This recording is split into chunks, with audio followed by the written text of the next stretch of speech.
Now we'll read section 108A. What is the crux of this section? The crux and the essence of this section is merely this. Let us suppose you are an Indian citizen. Now you don't need to suppose that you are an Indian citizen. And you are sitting in Delhi. You abet an offence to be committed in Myanmar or China or Pakistan or USA or UK. And offence that you are abetting is also an offence under IPC. In that situation, by the virtue of section 108A, since you are abetting a commission of an act without and beyond India, and had you committed that abetment in India, it would have been the offence, then you would be liable in the same manner as if you have abetted an offence to be committed within the territories of India. Allow me to explain. It simply means this कि आपको वैसे ही treat किया जाएगा offence abate करने के लिए जैसे कि आपने अबेटमेंट इंडिया में दिया हो. अगर आप किसी बाहर की कंट्री में ऑफेंस करवाते हैं इंडिया में बैठ के, तो उस सिचुएशन में आपको आईपीसी लायबल होल्ड करेगी, प्रोवाइडेड वो ऑफेंस ऐसा होना चाहिए जो आईपीसी के अंडर है. ठीक है, आईपीसी की स्टैट्यूट बुक्स का पार्ट होना चाहिए. It should be the part of the statutory provision of IPC. जैसे मान लीजिए मर्डर है या डकैती, robbery, waging war against the state etcetera, इनमें से कुछ अगर होना चाहिए, only then you would be liable. So तभी ये सेक्शन 108A कहता है a person abets an offence within the meaning of this code. This code का मतलब है आईपीसी. तो वो ऐसा ही ऑफेंस का अबेटमेंट होना चाहिए जैसा कि आईपीसी में है. अगर आईपीसी में वो नहीं है और आप कोई मान लीजिए यूएसए के किसी लॉ का के वायलेशन का अबेटमेंट करवाते हैं and in reality that offence is not contained in the statute books of India. India में वो चीज़ ऑफेंस नहीं है, आप उसका अबेटमेंट कराते हैं जो यूएसए के लॉ के हिसाब से ऑफेंस है. इन that situation you won't be liable bye the virtue of section 108A. अब एग्जाम के पर्सपेक्टिव से आपको सिर्फ इसको आईपीसी के पर्सपेक्टिव तक ही कन्फाइंड रखना है, उससे ज़्यादा नहीं रखना. इसका इलस्ट्रेशन भी उसी सेंस में. A in India instigates B a foreigner in Goa to commit murder in Goa. A is guilty of abetting murder. Now Goa is a part of Indian territory. Alright. So now this illustration is a bit redundant. In fact, I would advise you strongly that while you are writing the examination paper, you need to omit the word Goa and include any other country that you want. You can also include the word United States here. Okay, if you want so. Now we come on section 109. Punishment of abetment if the act abetted is committed in consequence and where no express provision is made for its punishment. तो सबसे पहला ingredient इसका क्या होना चाहिए कि act commit होनी चाहिए, और फिर क्या ट्रीटमेंट होगा ये 109 बताता है. Whoever abets any offence if the act abetted is committed in consequence of the abetment, कि मतलब जो एक्ट अबेट की जा रही थी वो हो गई. मान लीजिए आपने मर्डर का अबेटमेंट किया और मर्डर हो गया, इस सेंस में बात कर रहा है. shall if the act abetted is committed in consequence of abetment and no express provision is made by this code for its punishment of such abetment, be punished with the punishment provided for the offence. Explanation. An act or offence is said to be committed in consequence of abetment when it is committed in consequence of instigation, in pursuance of conspiracy or with aid which constitutes the abetment. तो ये वही 107 के ingredients को in nutshell बता दिया explanation में, उसको आपको ध्यान में रखना है. अब 109 का एसेंस क्या है? मेन एसेंस इसका ये है कि ऑफेंस कमिट होना चाहिए, पहली बात. सो फर्स्ट थिंग इज कि जो भी अबेटमेंट दिया गया है उसके परसुएंस में ऑफेंस कमिट होना चाहिए. This is the first ingredient. दूसरा इंग्रेडिएंट 109 की एप्लीकेबिलिटी पे क्या है? वो ये है कि जो अबेटमेंट दिया गया है उसका कोई स्पेसिफिक प्रोविजन अलग से ना हो, तब 109 अप्लाई करेगा. जैसे अबेटमेंट टू सुसाइड है मान लीजिए, अब उसका तो स्पेसिफिक प्रोविजन क्रिएट है सेक्शन 305 और 306 ऑफ द आईपीसी में, तो अबेटमेंट ऑफ द सुसाइड के केस में 109 आप नहीं लगाएंगे. लेकिन अब let us suppose abetment to murder है, अब अबेटमेंट टू मर्डर का कहीं भी अलग से कोई प्रोविजन है नहीं, तब आप क्या लगाएंगे? अगर किसी ने मर्डर अबेट किया है 109, अबेटमेंट टू कमिट डकैती, या abetment to commit robbery, abetment to commit theft, abetment to commit criminal trespass और हाउस ब्रेकिंग, तब आप क्या लगाएंगे? 109, क्योंकि जब किसी चीज़ का अलग से प्रोविजन नहीं तो आप ये जनरल प्रोविजन इंसर्ट कर देंगे 109 का, in the case of abetment and if the offence has been committed in the consequence of abetment. ठीक है, तो I think that should be fairly explanatory. अब इसके इलस्ट्रेशन पढ़ लेते हैं। A offers a bribe to B a public servant as a reward for showing A some favor in the exercise of B's official function. B accepts the bribe.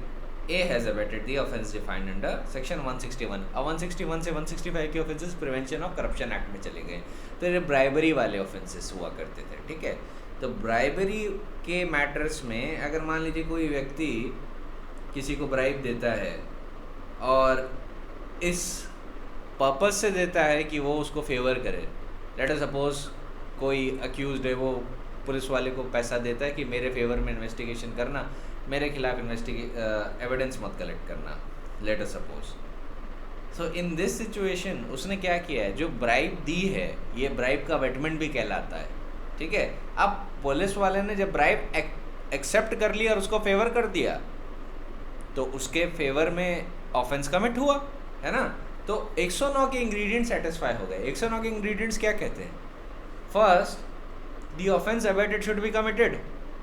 Second is there should be no express provision. तो क्योंकि ये दोनों condition satisfy हो गए तो 109 apply करेगा। ठीक है, अब ध्यान रखिएगा कि ये दोनों इंग्रेडिएंट साथ में होने चाहिए, वरना it is impossible for you to apply 109 कि अलग से प्रोविजन अगर हुआ तो 109 नहीं अप्लाई करेगा। अब illustration B, A instigates B to give false evidence. B in consequence of instigation commits that offense. A is guilty of abetting that offense and is liable to same punishment as B. तो अगर इन्होंने false evidence दिया B ने A के instigation पे तो A abettor कहलाएंगे, और अगर A अबेटर हैं और अबेटमेंट के कंसिक्वेंस में ऑफेंस कमिट हो गया तो A को भी वही पनिशमेंट मिलेगा जो B को मिलेगा। So let us suppose false evidence देने के लिए 193 में 7 साल की सज़ा हुई उनको, तो अब ए को भी 7 साल की सज़ा होगी। ठीक है, बी ने फॉल्स एविडेंस दिया, 7 ईयर्स का इम्प्रिजनमेंट उसने झेला, अब ए को अबेटमेंट के लिए भी 7 ईयर्स का इम्प्रिजनमेंट मिलेगा। अब सी पे आते हैं। A and B conspire to poison Z. A in pursuance of conspiracy procures the poison and delivers it to B in order that he may administer it to Z. B in pursuance of the conspiracy administer the poison to Z in A's absence and thereby causes Z's death. Here B is guilty of murder, A is guilty of abetting the offense by conspiracy and is liable for punishment of murder.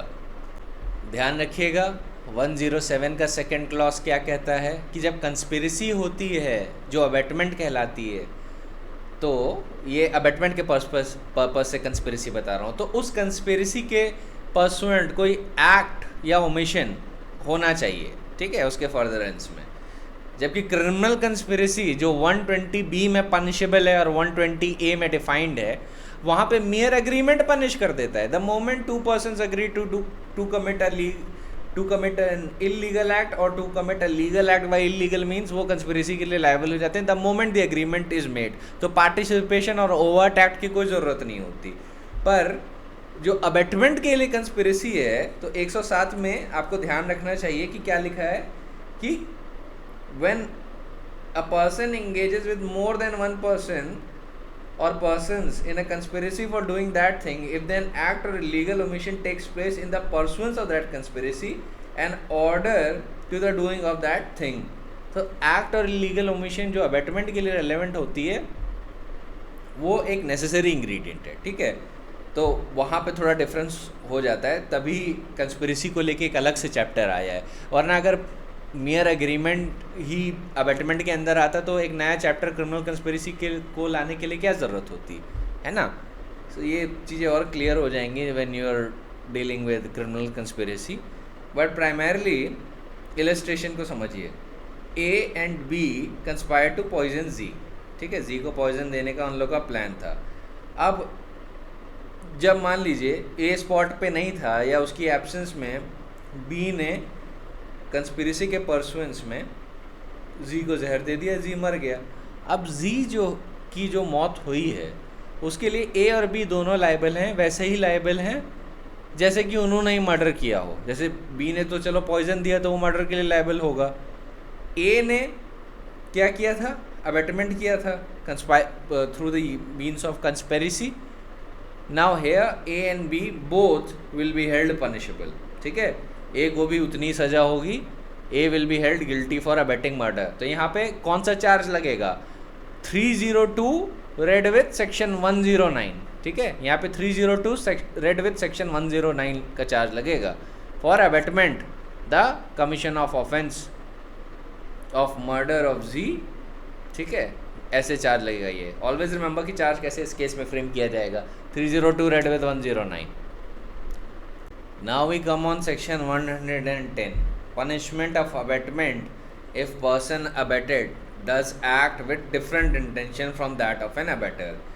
Whoever abets commission of an offence shall, if the person abetted does the act with different intention or knowledge from that of the abettor, be punished with the punishment provided for the offence which would have been committed if the act had been done with the intention or knowledge of the abettor and no other. अब इस section को explanation 3 of section 108 के साथ red with किया जाता है. क्यों? उसका रीज़न बहुत आसान है. 110 क्या रहा है, ये कह रहा है कि अगर एक पर्सन अबेट करता है किसी ऑफेंस को कमिट होने के लिए और उसके परसुएंस में अबेटर कोई डिफरेंट एक्ट करता है या कोई एक्ट ऐसी करता है विद अ डिफरेंट इंटेंशन और knowledge from that of the abettor, जो अबेटर था इस केस में, जो पर्सन अबेटेड है, अगर मान लीजिए उसने कोई एक्ट कमिट की. ठीक है, उसको अबेटर ने लेट अस सपोज चोरी करने को कहा, तो अगर वो जाके वहाँ से कोई सामान चुरा लाए किसी के घर से, तो वो क्या कहलाएगा, what will it be called? It will simply be called that he has abetted theft. ये बहुत सिंपल है.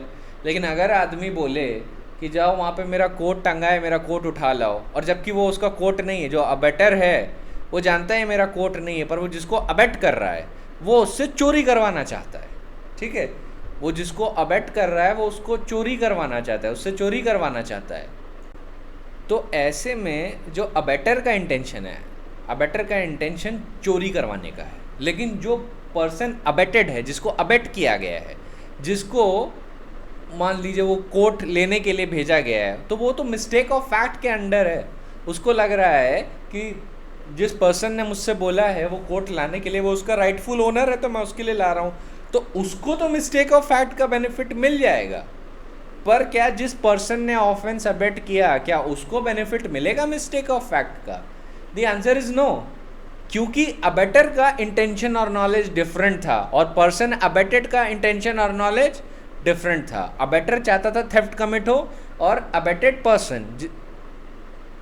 पर्सन ने under a mistake of fact काम किया है. तो अबेटेड वाले को कोई सज़ा नहीं होगी, लेकिन जो अबेटर है उसको अबेटमेंट ऑफ थेफ्ट के लिए सज़ा हो जाएगी. सिमिलरली अगर मान लीजिए एक रेस्टोरेंट में एक वेटर है, वेटर का नाम है बी, अबेटर का नाम है ए, और जिसको मारने का इंटेंशन है ए का, उसका नाम है जी. तो वो बी को कहता है कि ये एक वाइन का ग्लास ले जाओ जी के लिए.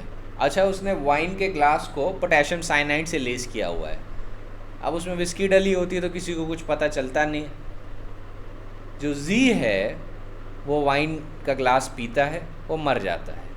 प्रोसिक्यूट मान लीजिए दोनों होते हैं, बी का भी प्रोसिक्यूशन होता है, ए का भी प्रोसिक्यूशन होता है, तो प्रोसिक्यूशन चार्ज लगाएगा बी पे मर्डर का।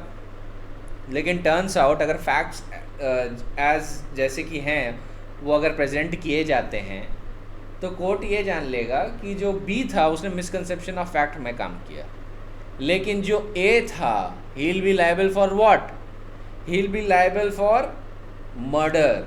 क्यों? वो इसलिए लायबल है क्योंकि उसका जो इंटेंशन और नॉलेज था it was different from the person abetted.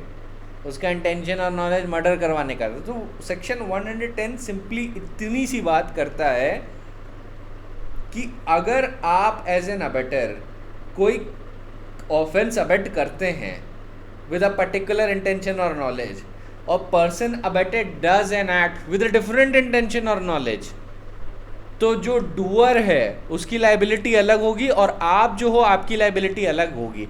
आपको उसी चीज़ के लिए लायबल किया जाएगा और उसी इंटेंशन और नॉलेज के लिए लायबल किया जाएगा जिस इंटेंशन और नॉलेज से आपने ऑफेंस अबेट किया है। ऑलराइट, यहाँ पे 110 के पास लिख लीजिए, it has to be read with section 108 explanation 3। अक्सर लोग कंफ्यूज होते हैं सेक्शन 110 और सेक्शन 111 में कि इसमें डिफरेंस क्या है। यही डिफरेंस है कि सेक्शन 110 बस इतनी सी बात कर रहा है कि अबेटर का अगर इंटेंशन और नॉलेज डिफरेंट है फ्रॉम द पर्सन अबेटेड, जिसको अबेट किया गया है उसका इंटेंशन और नॉलेज डिफरेंट है, और जिसने अबेटमेंट दिया है उसका इंटेंशन और नॉलेज डिफरेंट है, तो हो सकता है अबेटेड पर्सन को कोई सज़ा ना हो पर अबेटर को वैसे ही सज़ा होगी जो उसका इंटेंशन था। ठीक है, तो वैसे कोर्ट वाला एग्जाम्पल इस पर बड़ा फिट बैठता है कि अबेटर तो थेफ्ट करवाना चाहता है, तो वो मान लीजिए बी को भेज देता है कि वहाँ पे मेरा कोर्ट है उस बार में, जाके उठा लाओ। कोर्ट उसका है नहीं पर वो चाहता है कि बी के मीडियम से थेफ्ट करा ले। बी लेकिन मिसकंसेप्शन ऑफ फैक्ट में काम कर रहा है, बी को मिसकंसेप्शन ऑफ फैक्ट का बेनिफिट मिल जाएगा, तो वो जाके मान लीजिए अगर उसने उठा लिया वो कोर्ट और एंड में प्रोसिक्यूशन हुआ, तो बी को तो मिसकंसेप्शन ऑफ फैक्ट का बेनिफिट मिल जाएगा, मिस्टेक ऑफ फैक्ट का कि उसने गुड फेथ में काम किया। But as far as A is concerned, A का इंटेंशन क्या था और ए की नॉलेज क्या थी, थेफ्ट कमिट कराने की, तो ए ये नहीं डिफेंस ले सकता कि बी ने अगर मिसकंसेप्शन ऑफ फैक्ट में काम किया तो वही बेनिफिट मुझ पर भी एक्सटेंड करना चाहिए। कोर्ट सीधे 110 कोट कर देगा उसको, क्या कहते हैं, अबेटर को, और बोल देगा कि see what is written here it's written that whoever abets the commission of an offense shall, if the person abetted does the act with a different intention or knowledge from the abetter, be punished with the punishment provided for the offense which would have been committed if the act had been done with the intention or knowledge of the abetter and no other। तो मतलब ये जो comma लगा है ना, actually लोग comma पे ध्यान नहीं देते। whoever abets the commission of an offense shall, फिर कॉमा लग गया है यहाँ पे। कंटिन्यूएशन जो पनिशमेंट पे है, अगर बीच की लाइन अगर आप हटा दीजिए, शैल के बाद जो लिखा है if person abetted does an act with a different intention और नॉलेज ऑफ द अबेटर, ये लाइन हटा दीजिए, बी पनिश्ड से सीधे पढ़िए तो आपको सिचुएशन क्लियर होती है कि ये जो सेक्शन बात कर रहा है ये अबेटर की लाइबिलिटी की बात कर रहा है, नॉट द पर्सन अबेटेड। वही सिंपली ये कह रहा है कि पर्सन अबेटेड की जो भी लाइबिलिटी हो वो तो एक्ट से पता चल जाएगा, पर जो अबेटर था उसका जो इंटेंशन और नॉलेज था वो उसके लिए प्राइमरीली लायबल होगा। इसको ध्यान रखिएगा, 108 की एक्सप्लेनेशन 3 के साथ पढ़ा जाता है, ये उसी की बात कर रहा है। ठीक है, क्योंकि 108 आपको थोड़ा बताता है कि अबेटर क्या होता है और फिर उसकी बाकी चीज़ें क्या होती हैं, लेकिन वो वहाँ पे पनिशमेंट की बात थोड़ी ना कर रहा है। It is not talking about punishment. 110 बताता है कि उसकी लाइबिलिटी एग्जैक्टली क्या रहेगी, तो you read it 108 explanation 3 with section 110। Alright, similarly एक और इलस्ट्रेशन इस बात पे दे देता हूँ तो ये सिचुएशन जिससे और क्लियर हो जाए आपके लिए, कि एक ल्यूनेटिक है, उसको एक लेट अस सपोज टॉर्च दे देता है, फ्लेमेबल टॉर्च। ये वो लाइट वाली टॉर्च की बात नहीं कर रहा हूँ, पुराने ज़माने में जो फ्लेम टॉर्च यूज़ होती थी उसकी बात कर रहा हूँ। और वो कहता है उस हट पे आग लगाया हो, अब वो पर्सन अनसाउंड माइंड का है, ही कुडंट अंडरस्टैंड एनीथिंग, उसने आग लगा दी, उसकी वजह से 3-4 लोग मर गए। अब जब वो मर गए, जब प्रोसिक्यूशन होता है तो जो अनसाउंड माइंड का पर्सन था उसको तो 84 का बेनिफिट मिल गया, पर ए वो नहीं क्लेम कर सकता। ए की लाइबिलिटी क्या होगी? ए की लाइबिलिटी अबेटमेंट फॉर मर्डर की होगी and will be held liable. ठीक है, so that is what section 110 is saying कि जिसने काम किया उसने तो डिफरेंट इंटेंशन और नॉलेज से किया, पर जिसने काम करवाया उसका इंटेंशन और नॉलेज डिफरेंट था और उसको उसी इंटेंशन और नॉलेज पे पनिश किया जाएगा। तो अबेटर का इंटेंशन और नॉलेज पे उसको वही पनिशमेंट मिलेगा जो कि इसका इंटेंशन और नॉलेज था। ठीक है, उसका पर्सन अबेटेड के इंटेंशन और नॉलेज से कोई लेना देना नहीं है, अबेटर को उसकी इंटेंशन और नॉलेज से पनिश किया जाएगा। ठीक है, now I come to section 111. It says liability of an abettor when one act abetted and different act done. When an act is abetted and a different act is done, abettor is liable for the act done in the same manner and to the same extent as if he had directly abetted it. Proviso. Provided that the act done was a probable consequence of the abatement and was committed under the influence of instigation or with the aid or in the pursuance of conspiracy which constituted the abatement. अब illustration इसके क्या दिए हुए हैं? A instigates a child to put poison into food of Z and gives him poison for that purpose. Child, in consequence of the instigation, by mistake puts the poison in the food of Y, which is by the side of Z.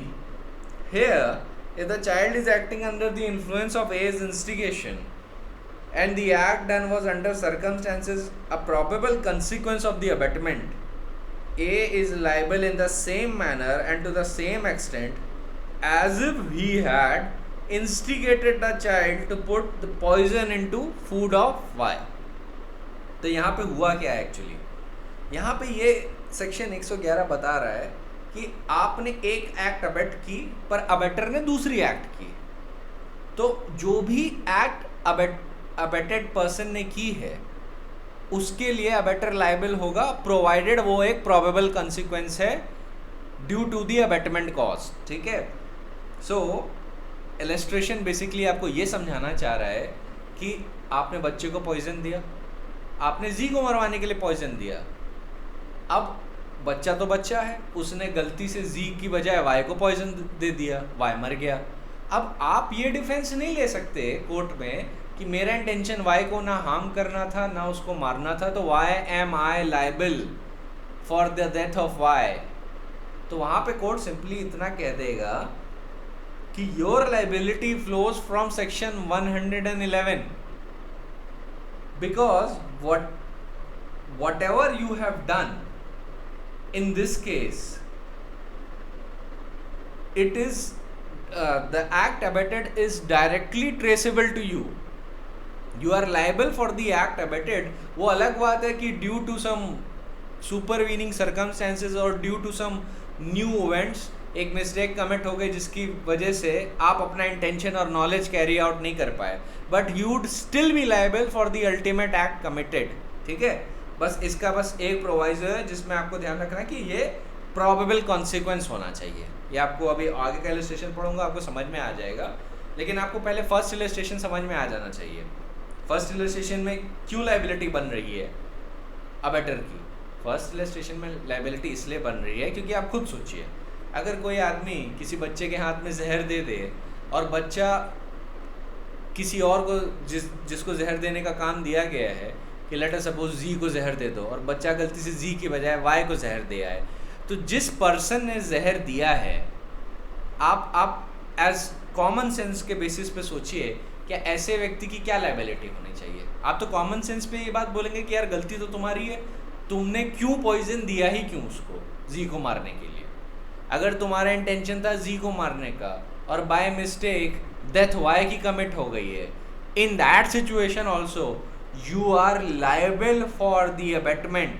You are liable for the abetment to murder even for the death of Y whose death you neither intended or wanted to happen. ठीक है, because ये जो act हुई है ये एक probable consequence है of your abetment. Probable consequence क्यों है? क्योंकि अगर मान लीजिए एक जगह पे 3-4 लोग बैठे हैं और बच्चे को ये नहीं पता है कि कौन जी है, कौन वाई है, कौन सी है, और वो गलती से इनमें से किसी एक को दे देता है, and turns out it's not Z, it's someone else. Even in this situation the person who abetted such offence would be held liable. ठीक है, इसमें मेन चीज का जो आपको ध्यान रखना है वो ये है कि प्रोबेबल कॉन्सिक्वेंस कीवर्ड है, तो इस कीवर्ड को मिस मत करिएगा, प्रोबेबल कॉन्सिक्वेंस। ठीक है, इलस्ट्रेशन बी पे आते हैं। A instigates B to burn Z's house. B sets fire to the house and at the same time commits theft of the property there. A, though guilty of abetting the burning of house, is not guilty of abetting theft, for theft was a distinct act and not a probable consequence of burning. देखा, B के illustration में आप ये देखेंगे कि जो theft commit हुई उसके लिए अबेटर लायबल नहीं है। अच्छा, क्यों नहीं लायबल है? क्योंकि देखिए, जो लॉ है वो एक ट्रांजैक्शन के फेज में व्यक्ति को पनिश करता है कि ट्रांजैक्शन एक स्ट्रेट लाइन में जा रहा है। अब मान लीजिए आपने कोई एक्ट कमिट की, अब उसके कुछ प्रोबेबल कॉन्सिक्वेंस हो सकते हैं जो आप प्रिडिक्ट कर सकते हैं। लेट अस सपोज कि आपने किसी को बोला कि उसकी नस काट दो, तो उसका एक प्रोबेबल कॉन्सिक्वेंस क्या हो सकता है? नस काटने का, ब्लड फ्लो से जान भी जा सकती है ना, ये एक प्रोबेबल कॉन्सिक्वेंस हो सकता है।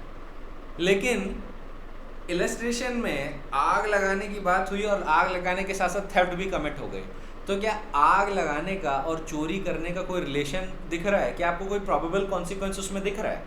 नहीं दिख रहा, क्योंकि अलग अलग ट्रांजैक्शन है। सिमिलरली एक सिचुएशन इमेजिन करिए कि मान लीजिए आग लगाने की वजह से जो घर में लोग थे वो मर जाते, तो आग लगाने का प्रोबेबल कॉन्सिक्वेंस मौत ज़रूर हो सकता है लेकिन थेफ्ट नहीं है, क्योंकि ये परसुएंस ऑफ अबेटमेंट में नहीं था। ठीक है, तो जिस पर्सन को अबेट किया अबेटर ने, उसमें प्रोबेबल कॉन्सिक्वेंसेस के लिए वो लायबल होता है। तो अगर आग लगाने के परसुएंस में 4-5 लोग मर जाते घर के अंदर, या एक आदमी भी मर जाता, तो अबेटमेंट टू मर्डर के लिए चार्ज लग जाता अबेटर पे, फॉर अबेटमेंट टू मर्डर। लेकिन अगर पर्सन अबेटेड आग लगाने के साथ साथ थेफ्ट भी कमिट कर लेता है, इन दैट सिचुएशन ए नहीं लायबल होगा, अबेटर नहीं लायबल होगा, क्योंकि वो एक्ट प्रोबेबल कंसिक्वेंस ही नहीं है। ऑलराइट, सिमिलरली एक सेम इलस्ट्रेशन का दूसरा इलस्ट्रेशन देता हूँ कि मान लीजिए ए ने बी को इंस्टिगेट किया जी के घर पे आग लगाने के लिए। बी जो है वहाँ पे रेप भी कमिट करता है, ठीक है, और आग लगाता है उसके बाद। इन दैट सिचुएशन जो ए है वो अबेटमेंट टू रेप के लिए लायबल नहीं होगा, पर burning for the house causing मिसचिफ by fire के अबेटमेंट के लिए लायबल हो जाएगा। तो 436 रेड विद 109 के लिए लायबल हो जाएगा। और अगर उस आग के परसुएंस में कोई मर जाता है तो उसके लिए भी लायबल हो जाएगा ये, क्योंकि वो सारी चीज़ें प्रोबेबल कॉन्सिक्वेंस है। पर जो रेप का ट्रांजैक्शन था जो एकदम अलग चला गया, इसके लिए वो लायबल नहीं होगा। ठीक है, कीप दिस इन माइंड कि मेरे ट्रांजैक्शन शब्द यूज़ कर रहा हूँ ना, ये मैं अभी लूज लेमन लैंग्वेज के लिए यूज़ कर रहा हूँ, मैं कोई लीगल लैंग्वेज में ट्रांजैक्शन यूज़ नहीं कर रहा। ठीक है, क्योंकि लीगल लैंग्वेज में ट्रांजैक्शन शब्द ये सारी चीज़ें अपने फैक्चुअल मैट्रिक्स में लेगा, it will cover all of these things legal sense में। पर एक लेमैन के सेंस में कह रहा हूँ कि जो probable consequence burning of the house and making a sexual assault ये अलग अलग है। ठीक है, these are not the probable consequences of each other, इनका आपस में कोई रिलेशन नहीं है। तो ट्रैजेक्टरी अगर सीधे जा रही है, आपको एक लाइन में सोचना है कि प्रोबेबल कंसिक्वेंस एक लाइन में आता है, सीधे आएगा। ठीक है, अगर आपकी वो सीधी लाइन सीधे जाने की बजाय एकदम से शार्प टर्न लेती है 90 डिग्री या दूसरे डायरेक्शन में एकदम मूव करने लगती है, then in that situation that can not be called a probable consequence. इस बात का ध्यान रखिएगा आप। जैसे कि अगर कोई पर्सन रॉबरी अबेट करता है, ठीक है, और रॉबरी करने के दौरान उनके पास डेडली वेपन भी हैं, तो ऐसे केस में रॉबरी के दौरान अगर कोई मर जाता है तो ऐसे में वो मर्डर के लिए लायबल हो जाएंगे। ठीक है, which was caused in commission of robbery. Abetment to robbery के लिए तो लायबल होंगे ही, अगर उसके परसुएंस में कोई मर्डर भी हो गया तो उसके लिए भी लायबल हो जाएंगे, क्योंकि वो प्रॉबेबल कॉन्सिक्वेंस है। लेकिन अगर रॉबरी मान लीजिए व्यक्ति करके आ रहा है और रॉबरी करके जब वो लौट रहा था तो पुलिस की व्हीकल आ गई और उन्होंने पकड़ने की कोशिश की, उसमें शूटिंग हुई, रॉबर्स ने पुलिस वालों को गोली मार दी, तो क्या पुलिस वालों को गोली मारने के लिए अबेटर लायबल होगा? नहीं, वो प्रोबेबल कॉन्सिक्वेंस नहीं है, वो एकदम अलग सिचुएशन जा रही है। That is not a probable consequence. ठीक है, यहाँ पे जो एक फ्लो ऑफ द लाइन था वो टूट चुका है, वो अलग हो चुका है। यहाँ पे मेन अबेटमेंट जो दिया गया था वो कंप्लीट हो गया, तो उस ऑब्जेक्टिव को कंप्लीट होने के बाद अगर कोई सर्कमस्टेंस नया अराइज होता है जो कि हम कहते हैं प्रोबेबल कंसिक्वेंस है, तो उसके लिए तो अबेटर लायबल है। लेकिन कोई टोटली डिफरेंट सिनेरियो अगर क्रिएट होता है जिसका मेन अबेटमेंट से बिल्कुल भी कोई लेना देना नहीं है और जो प्रोबेबल कंसिक्वेंस नहीं है, उसके लिए अबेटर लायबल नहीं होता। आपको एक डिटेल्ड इलस्ट्रेशन देता हूँ इस बात पे, you will understand it in detail. A जो है वो बी और सी को रॉबरी कमिट करने के लिए बोलता है और साथ में उनको वेपन्स देता है। ठीक है, रॉबरी किसके घर पे कमिट करनी है? जी के घर पे। अब ये लोग वहाँ पे रॉबरी कमिट करने जाते हैं, बी और सी। जी रेजिस्ट करता है, जी को गोली मार देते हैं। ठीक है, अब जी को गोली मारने तक ये प्रोबेबल कंसिक्वेंस है। ठीक है, रॉबरी के दौरान ना यहाँ पे ए भी लायबल है रॉबरी के लिए भी और मर्डर के लिए भी, by the virtue of abetment. ठीक है, यू रीड 109 विद दैट, और 109 भी रीड किया जाएगा सेक्शन विद ऑल्सो सेक्शन 111। तो ये इनके लिए लायबल हो गए, क्योंकि ये जो एक्ट्स थी ये प्रोबेबल कॉन्सिक्वेंस थी, इवन दो अबेटर ने जी का मर्डर करने को नहीं बोला था। द अबेटर नेवर सेड कि जी का मर्डर कर दो, लेकिन जो रॉबरी करने का अबेटमेंट दिया, साथ में वेपन भी दिया, उससे ये दिख जाता है कि प्रोबेबल कॉन्सिक्वेंस मर्डर भी हो सकता था और इसके लिए ये भाई साहब लायबल हैं, मिस्टर ए। लेकिन मान लीजिए अब बी और सी वापस आ रहे हैं, वो एक पुलिस वाले को देखते हैं जिनसे उनकी खुन्नस है, they have a grudge against him, और ग्रज के कारण बी और सी पुलिस वाले पे अटैक कर देते हैं। They also killed the police person. ठीक है, उस पुलिस ऑफिसर को भी मार देते हैं, एंड व्हेन ही डाइज तो चार्ज लगता है ए पे भी इस बात का कि इसने पुलिस ऑफिसर का भी मर्डर अबेट किया था। तो क्या ये प्रोबेबल कंसिक्वेंस है?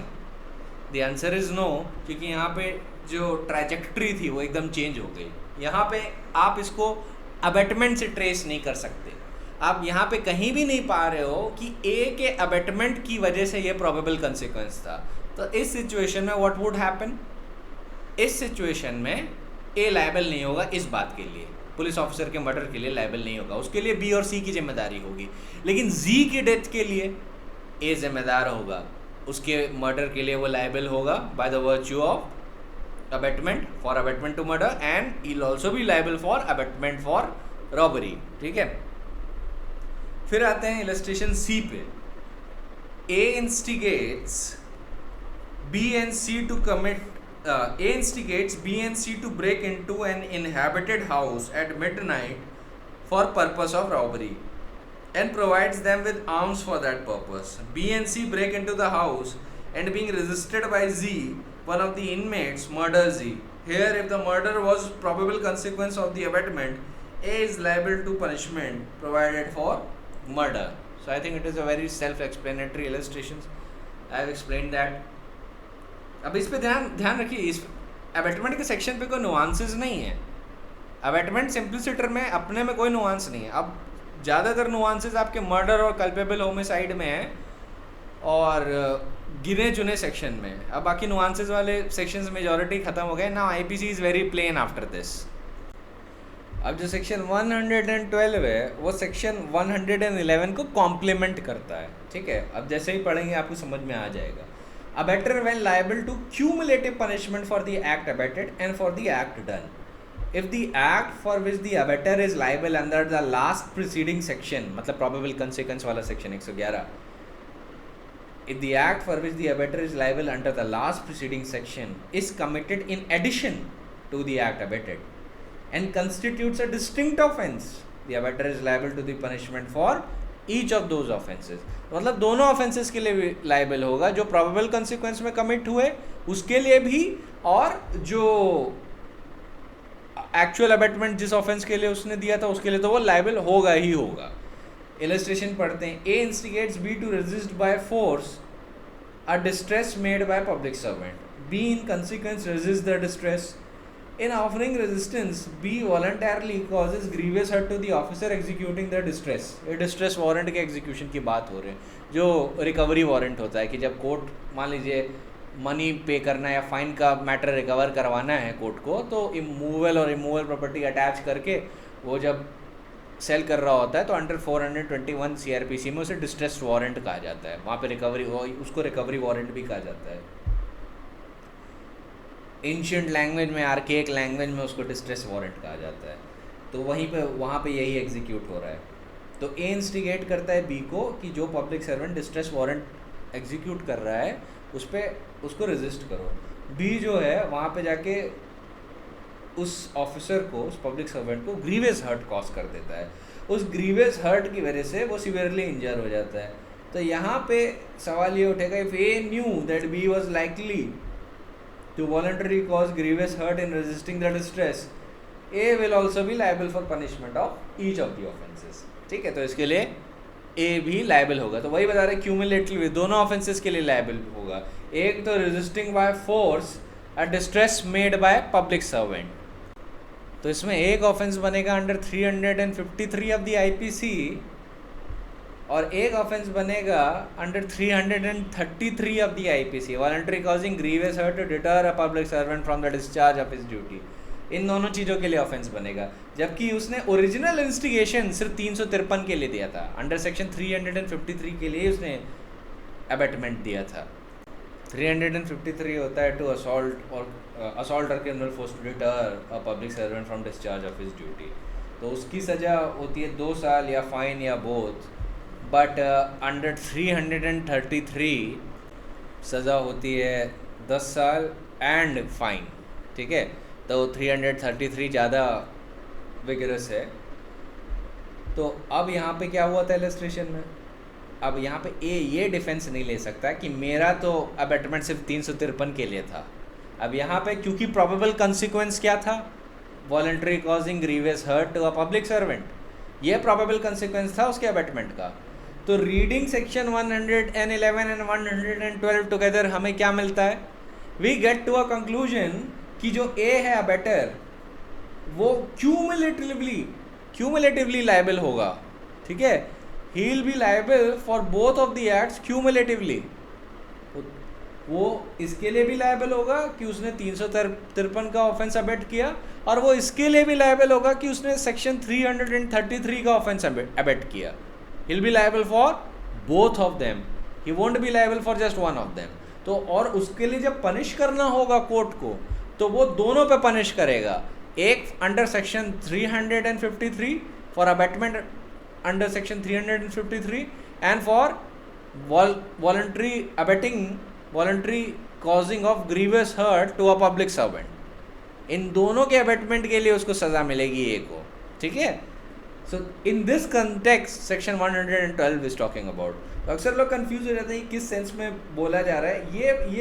ये जो सेक्शंस हैं ना जो आ रहे हैं 110 से लेके 113 तक, ये एक दूसरे को कॉम्प्लीमेंट करते हैं।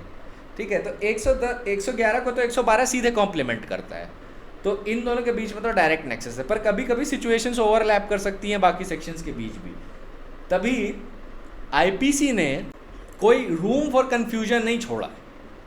रूम फॉर कन्फ्यूजन इसलिए नहीं छोड़ा है क्योंकि 111 का एक सवाल ये उठता है कि क्या फिर हर ऑफेंस के लिए अगर लायबल होगा तो क्या अल्टीमेट ऑफेंस के लिए पनिश करेंगे या उस ऑफेंस के लिए भी पनिश कर सकते हैं जिसके लिए उसने ओरिजिनल अबेटमेंट दिया था। तो उसका आंसर 112 दे देता है कि क्यूमुलेटिवली पनिशमेंट होगा, कि आप voluntary causing of grievous hurt के लिए भी पनिश करेंगे और आप डिस्ट्रेस जो क्रिएट करने का जो आपने अबेटमेंट दिया था उसके लिए भी पनिश हो जाएंगे। ठीक है, सो एज अ जज your duty is to punish both of the things cumulatively. अब सेक्शन 113 पे आते हैं, ये भी एक्सप्लेनेटरी है। एक्सप्लेनेटरी क्यों है अभी आपको समझ में आ जाएगा। Liability of an abettor for an effect caused by an act abetted different from that intended by the abettor. When an act is abetted with the intention on the part of the abettor of causing a particular effect, and the act for which the abettor is liable in consequence of abatement causes a different effect from that intended by the abettor is liable for the effect caused in the same manner and to the same extent as if he abetted the act with the intention of causing that effect, provided he knew that the act abetted was likely to cause such effect. अब illustration इसका बड़ा simple है. अभी grievous hurt के consequence में दिया गया है, पर मैं आपको थोड़ा विविड एग्जाम्पल देता हूँ. अब एग्जाम्पल में ये है कि ए मान लीजिए बी को इंस्टिगेट करता है कि सी का पैर काट दो. अब आप जानते हैं कि अगर पैर काटा जाएगा तो उससे ब्लड लॉस बहुत होता है. B in pursuance of that instigation C का पैर काट देता है. उस ब्लड लॉस की वजह से सी मर जाता है.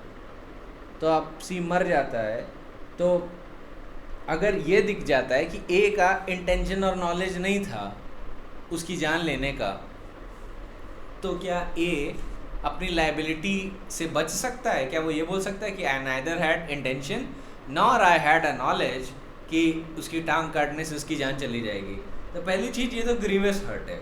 और ग्रीवियस हर्ट वो इस नेचर की है कि इसका प्रोबेबल कॉन्सिक्वेंस डेथ भी है.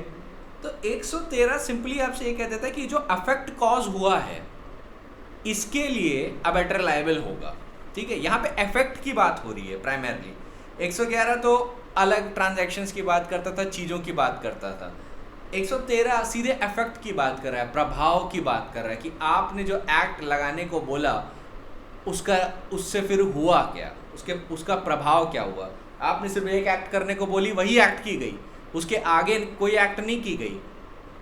The act was executed in the manner you said, पर उस एक्ट की वजह से जो प्रभाव निकला उसका क्या, उसके लिए आप किस हद तक लायबल होंगे कि अगर effect is different from what you intended. वही 113 बताता है कि अगर आपने किसी को ग्रीवियस हर्ट करवाई and due to that grievous hurt that person dies, then you would be liable as if you intended to cause death. ठीक है, बस अब इसमें एक चीज मार्क कर लीजिए 113 में और 112 में. इन सारी ही सिचुएशन में नॉलेज बड़ी एसेंशियल है. भले इंटेंशन लैक कर रहा हो, इंटेंशन गायब है कोई बात नहीं, नॉलेज सबसे ज़्यादा एसेंशियल है. और मैं आपको नॉलेज की डेफिनेशन पहले भी बता चुका हूँ. ठीक है, it is a condition where the mental faculties are supine. you have a bare awareness कि ऐसा कुछ हो सकता है, but you don't intend to make sure कि वो हो.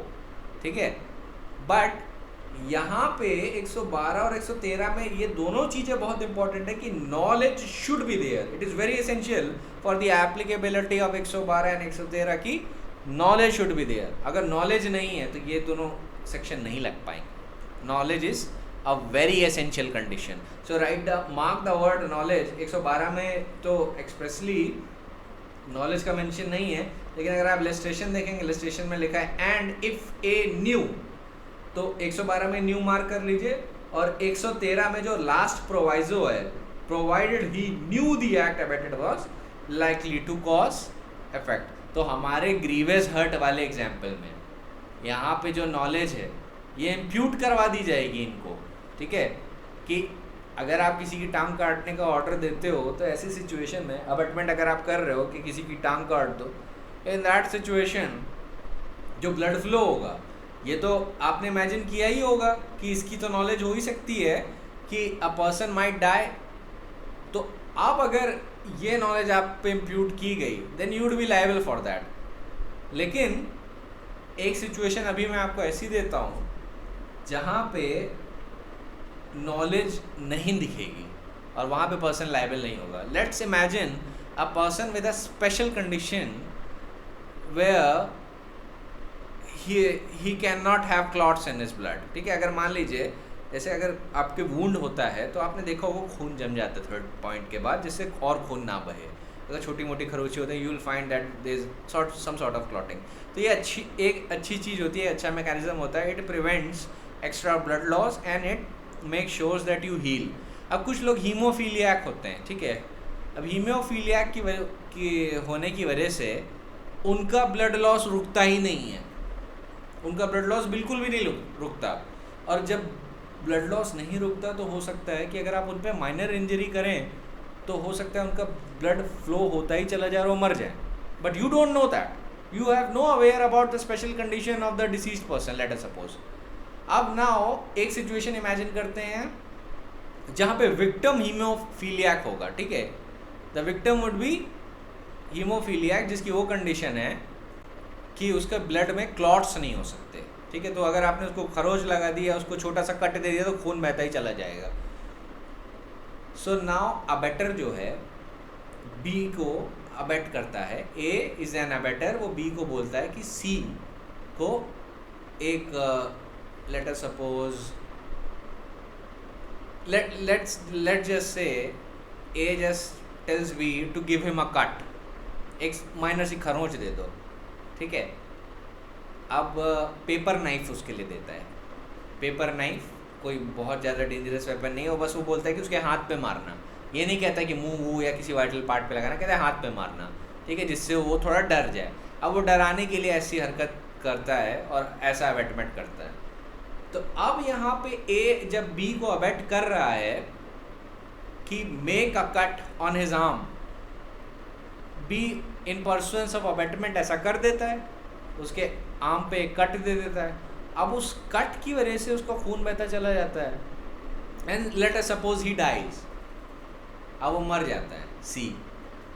तो अब ऐसी सिचुएशन में जो अबेटर है उसके पास तो नॉलेज है ही नहीं कि सी हीमोफीलियाक था, and due to that rare disorder C died. तो अब क्या आप सी पे अबेटमेंट टू मर्डर का चार्ज लगा सकते हैं? नहीं लगा सकते, क्योंकि नॉलेज मिसिंग है इस केस में, नॉलेज इज मिसिंग, ठीक है। And since knowledge is missing A won't be liable here, क्योंकि यहाँ पे नॉलेज नहीं है उसकी स्पेशल कंडीशन की। इसी सिचुएशन में अगर ए को पता होता कि सी हीमोफीलियाक है तो वो लायबल हो जाता, पर चूंकि ए को नहीं पता था तो वो लायबल नहीं होगा। Similarly take another illustration, there are 3 members A B and C.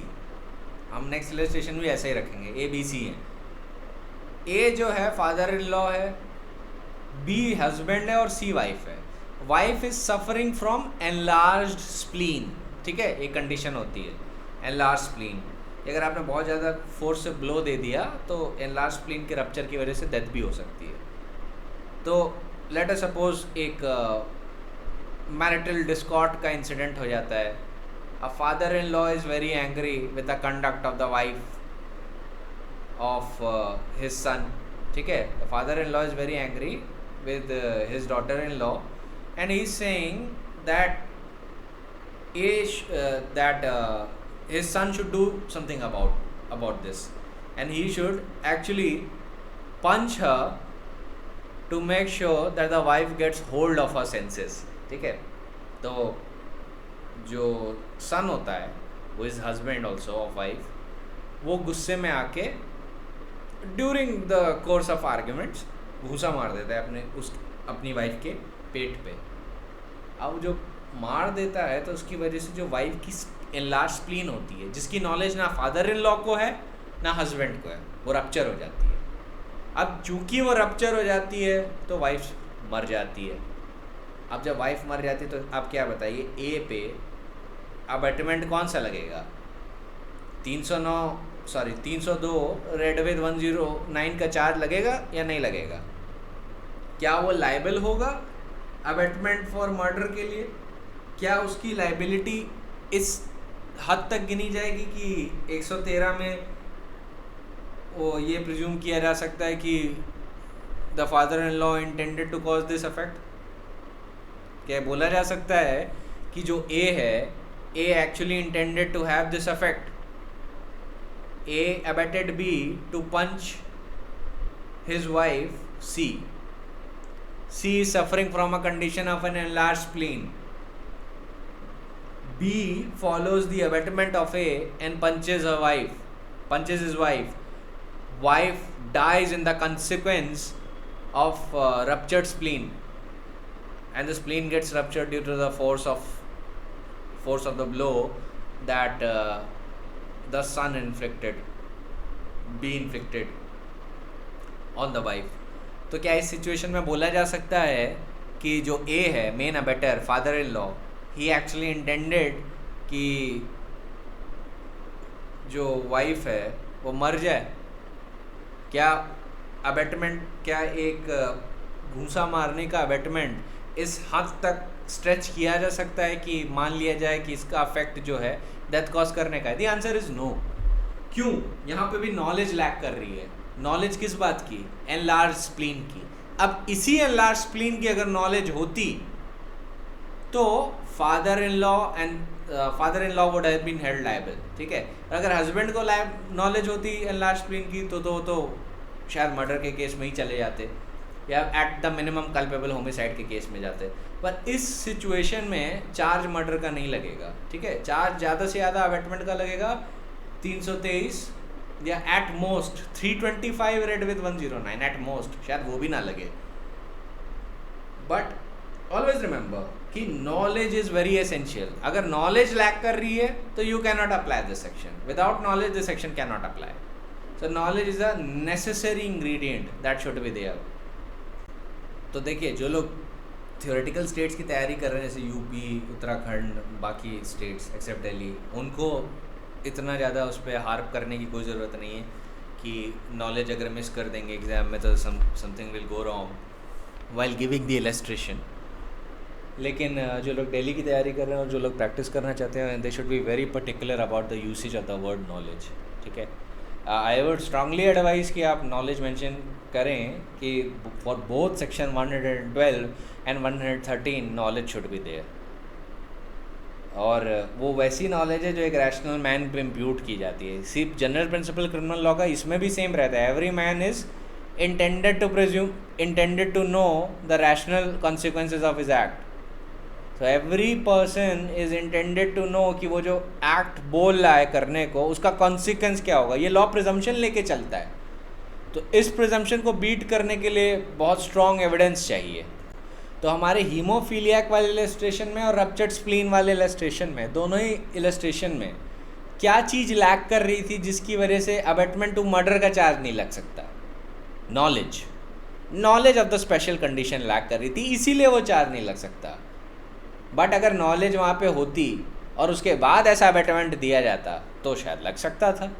Similarly पर कॉन्ट्रा उस सिचुएशन में क्या होता जहाँ पे एक आदमी अबेटमेंट करता है किसी की टांग काट दो, तो वहाँ पे किसी की टांग काटने का प्रोबेबल कॉन्सिक्वेंस क्या होगा? What effect will it cause? What effect will it cause? And think about it yourself. कितना ब्लड लॉस होगा कि a person under most probabilities won't survive. तो यहाँ पे जो इफेक्ट था उसकी नॉलेज प्रिज्यूम कर लेगा कोर्ट. ठीक है. Even though it could be very possible that man doesn't actually know of it. Actually हो सकता है एक्चुअलिटी में नॉलेज उसके पास ना हो इस सिचुएशन का कि पैर काटने की वजह से इतना ब्लड लॉस हो सकता है कि कोई मर जाए. पर कोर्ट सिंपली प्रिज्यूम करके चलेगा कि you intended the consequences of your act. Because the general principle क्या है? Every man is presumed to intend the rational consequences of his act. That is the general presumption and that is what you need to keep in mind. That is why आदमी उस situation में ये defence नहीं ले पाएगा जहाँ पे वो किसी का पैर या हाथ काटने का ऑर्डर दे रहा है या वाइटल पार्ट में स्टैप करने का ऑर्डर दे रहा है और फिर बोले कि मुझे नॉलेज नहीं थी इस बात की. That would B not a consequential thing. लेकिन अगर किसी पर्सन के पास एक स्पेशल कंडीशन है जैसे हीमोफीलियाक है वो, या उसकी एनलार्ज स्प्लीन है, या उसके पास कोई और मेडिकल कंडीशन इस नेचर की है कि जहाँ पे अगर आपने कोई नॉर्मल चीज़ की जो अंडर एनी नॉर्मल सर्कमस्टेंसेस कोई और इफेक्ट क्रिएट करती, जैसे if you slab a healthy man तो उसको ज़्यादा से ज़्यादा हर्ट होगी. लेकिन लेट अस सपोज कि किसी की बड़ी सीवियर कंडीशन है और अगर आपने उसको हल्के से स्लैप किया, then due to some mal formalities of a skull उसको ब्रेन डैमेज हो सकता है. Let us suppose you slap that person and he dies in the consequence of the brain damage. तो क्या you'd be liable for that? क्या आपके ऊपर knowledge impute की जा सकती है? The answer is no, you won't be liable for that. And if you won't be liable for that act, similarly you won't be liable if you abet that act, क्योंकि वहां पे भी knowledge lack कर रही है. So always remember, knowledge is a very essential condition for the applicability of section 112 and section 113. और ये knowledge वैसी ही है कि जैसे एक नॉर्मल सर्कमस्टेंसेज में अगर आप कुछ करो तो उसका क्या इफेक्ट होता है, और अगर एक्स्ट्राऑर्डिनरी सर्कमस्टेंस हैं और आपको नहीं पता है तो उसमें आप इफेक्ट के लिए लायबल नहीं होंगे. ठीक है. सिमिलरली ये मत समझ लीजिएगा कि अगर कोई आदमी किसी को चाकू मारता है तो उसको ये नॉलेज होनी चाहिए कि ये मर सकता है. ऐसी कोई ज़रूरत नहीं है, क्योंकि लॉ तब प्रिज्यूम करके चलता है कि you intend the consequences that happens. तो लॉ ये प्रिज्यूम करके चलेगा you are a rational person, you intended the consequence that happened. तो उसके इफेक्ट के लिए आप लायबल हो जाएंगे, भले ही आप यहाँ पे ये बता दें कि मेरा इंटेंशन तो बस टैप करवाने का था, या मेरा इंटेंशन सिर्फ ग्रीवियस हर्ट करने का था, मेरा इंटेंशन मर्डर करने का नहीं था, एसेट्रा. ठीक है. तो similarly if you abet that thing, इसी चीज़ में अगर आप इसको अबेट भी करेंगे तो भी लॉ सेम रिकोर्स लेगा. कैसे लेगा? By the usage of section 113. Section 113 की वजह से जो अबेटमेंट है, अगर आप सेम चीज़ का करेंगे तो लॉ आपको वैसे ही ट्रीट करेगा. लेकिन in another scenario, if you lack the requisite knowledge, कि अगर किसी की स्पेशल कंडीशन है, किसी को कोई स्पेशल बीमारी है, हीमोफीलियाक है, रप्चर्ड स्प्लीन है, सॉरी एनलार्ज स्प्लीन है, और आपने कोई मान लीजिए एक नॉर्मल सा ब्लो देने के लिए अबेटमेंट किया जो किसी हेल्दी मैन को अफेक्ट नहीं करता है, किसी हेल्दी वुमेन को अफेक्ट नहीं करता ज़्यादा, बट किसी person with the special diseases उनकी जान ले सकता है. तो ऐसे केसेस में you won't be held liable in this scenario, क्योंकि यहाँ पे आप requisite स्पेशल कंडीशंस वाली नॉलेज लैक कर रहे हैं. But where you have the knowledge and then you choose to abet that, then you would be liable. ठीक है. Under section 113. अब सेक्शन 114 पे आ जाते हैं. अब ये बस सिंपल सी इतनी सी बात कह रहा है कि when any person who is absent would be liable to punish as an abettor is present when an act or offence for which he would be punishable in consequence of abatement is committed, he shall be deemed to have committed such act or offence. तो basically 114 की वजह से एक fiction ये बन जाता है कि आपने कोई अबेटमेंट किया, लेट अस सपोज, और आप उस स्पॉट पे भी प्रेजेंट हैं जहाँ पे क्राइम कमिट हो रहा है, तो लॉ यही प्रिज्यूम कर लेगा by the usage of 114 that you committed that act. ठीक है. और ध्यान रखिएगा इसके लिए एक प्रायर अबेटमेंट बहुत ज़रूरी है. Prior abetment is very essential for the applicability of section 114. Now what do I mean by prior abatement? Prior abatement का मतलब होता है कि आपने पहले एक्ट अबेट की, फिर वो एक्ट कोई पर्सन अबेटेड करने जा रहा है. अब आप उसके साथ चल रहे हो, आप कुछ कर नहीं रहे हो, आप बस उसके साथ चल रहे हो. आपने अबेट किया है वो एक्ट, अब उसके परसुएंस में चीज़ें हो रही हैं. अब जिस पर्सन को आपने अबेट किया वो आपकी एक्ट एग्जीक्यूट करता है, जो भी आपने अबेटमेंट के परसुएंस में उसको बताई. अब वो उसने आपकी कहीं अबेटेड की हुई एक्ट एग्जीक्यूट कर दी. अब जब उसने एग्जीक्यूट कर दी, आप भी स्पॉट पर प्रेजेंट हो, तो लॉ एक फिक्शन क्रिएट करता है. वो फिक्शन ये है कि जैसे कि आप ही ने वो ऑफेंस किया हो.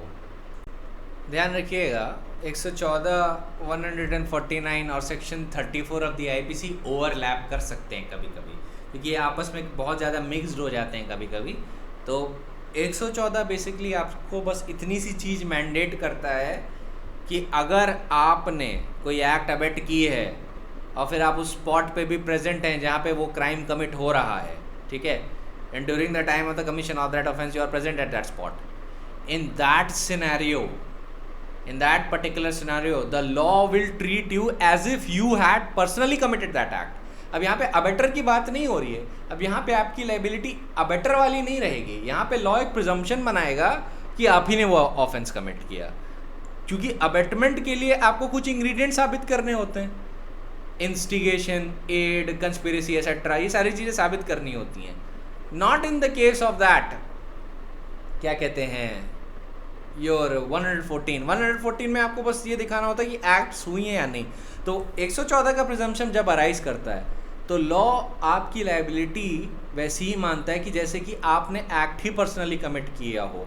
तो ध्यान रखिएगा कि अगर अबेटेड पर्सन ने murder in pursuance of abetment commit कर दिया और आप भी उसी स्पॉट पे मर्डर को देख रहे हैं कि हाँ मैं भी उसको पर्सनली देखना चाहता हूँ कि ये कैसे मर्डर कर रहा है और वो ढंग से एग्जीक्यूट करे, तो लॉ ये मानेगा कि आप ही ने वो एक्ट की है।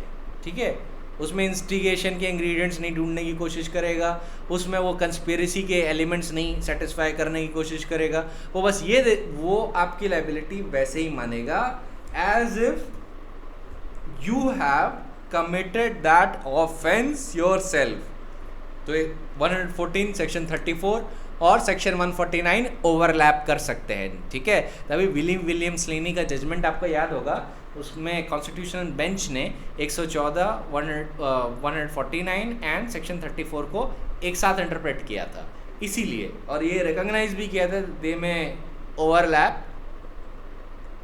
और अपार्ट फ्रॉम दैट ये एक प्रिजम्पशन है जो लॉ क्रिएट करता है, और इसके नेसेसरी एलिमेंट्स सिर्फ दो हैं and only two are there. Prior abetment, always remember for the applicability of section 114 prior abetment is very necessary. So prior abetment is the first thing that is necessary. Second thing that is necessary for the applicability of 114 is presence. Presence where? Presence at the spot where the crime is being committed. If these twin conditions are satisfied, then section 114 will apply. अगर prior abatement नहीं है, then section 114 will not apply.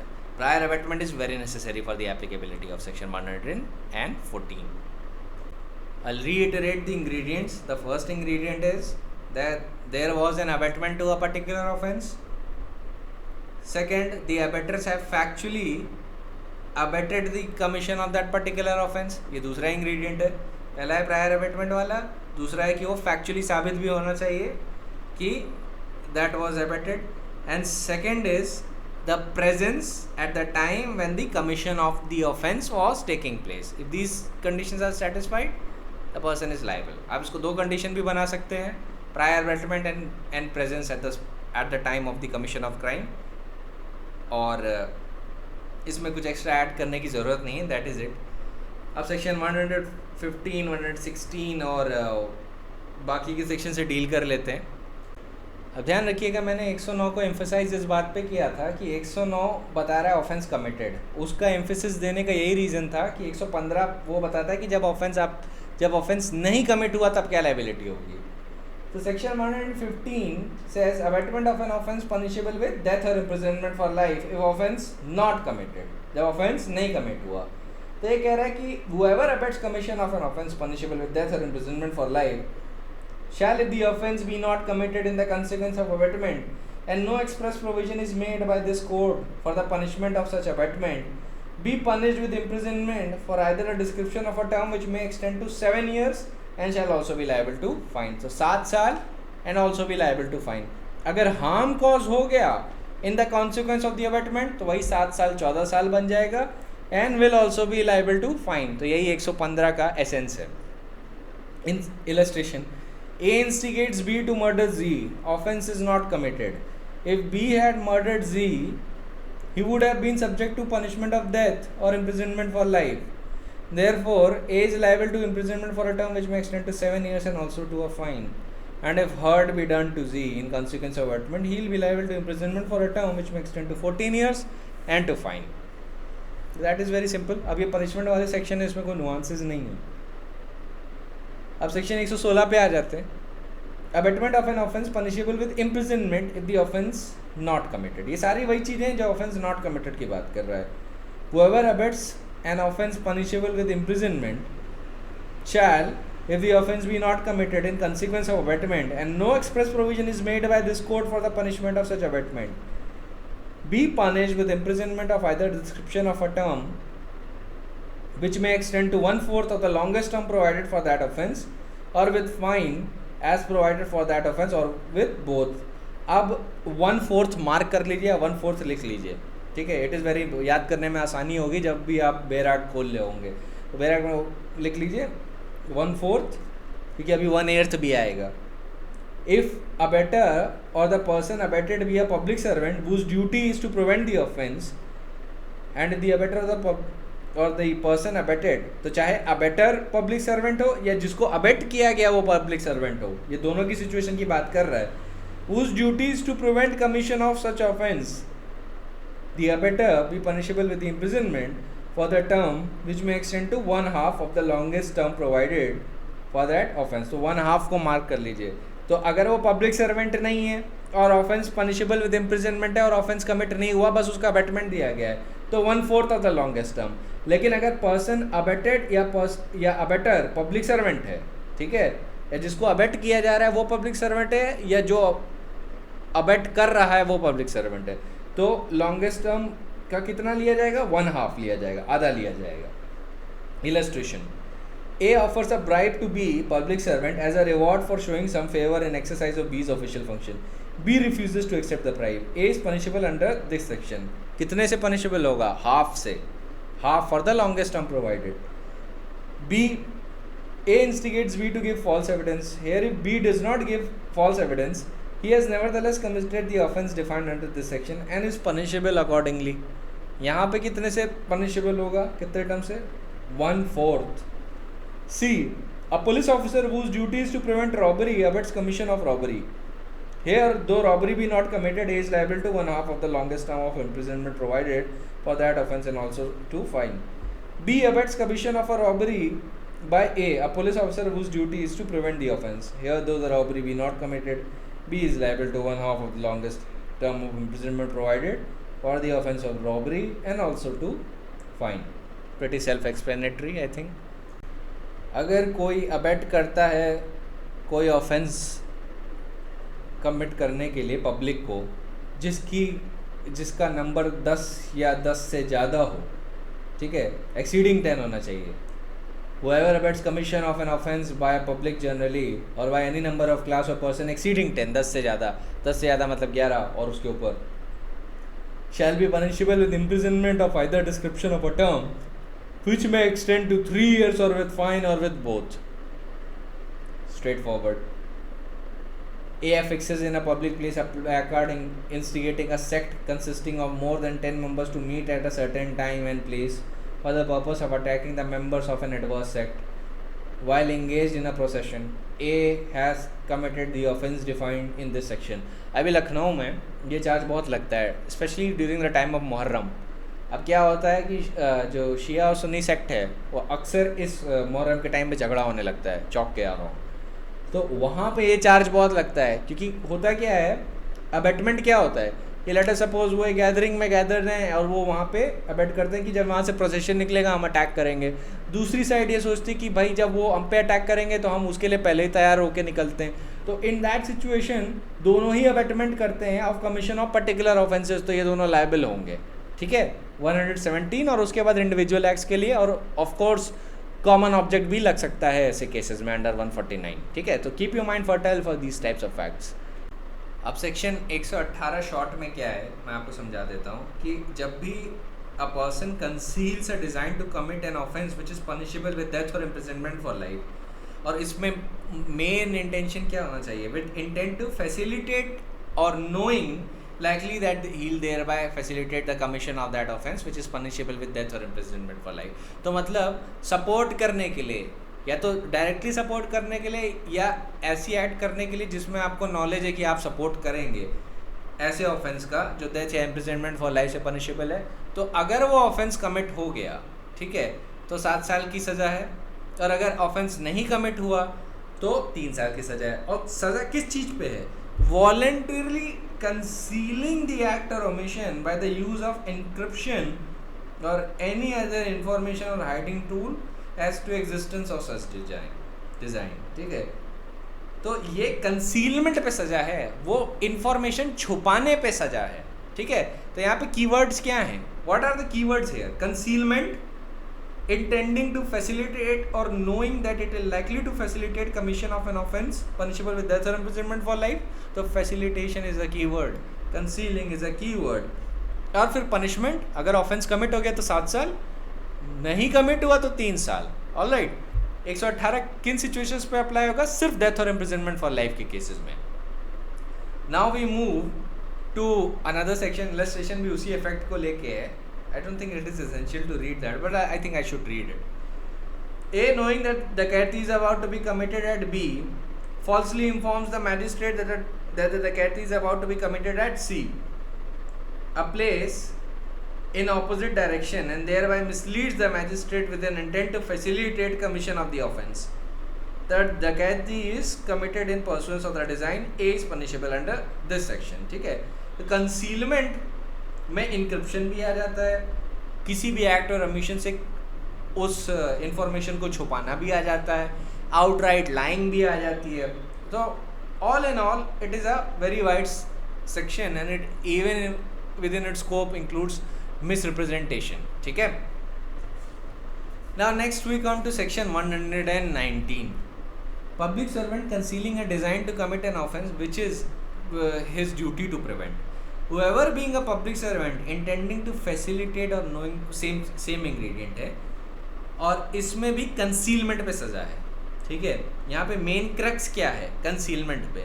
बस यहाँ पे जो bifurcation है punishment का वो अलग अलग है.